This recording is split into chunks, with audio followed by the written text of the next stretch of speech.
За да участва в изборите, всеки кандидат за народен представител трябва първо да премине задължителните тестове за интегритет, лоялност и интелигентност.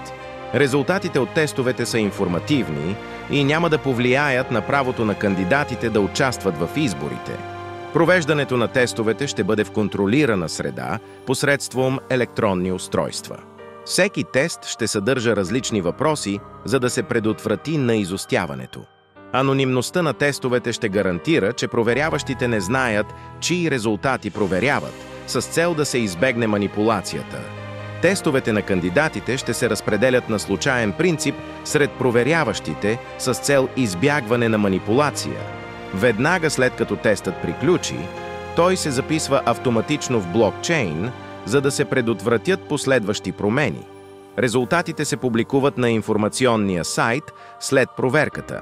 Информацията за качествата на кандидатите, предоставена от тестовете, ще помогне на гражданите да направят по-информиран избор.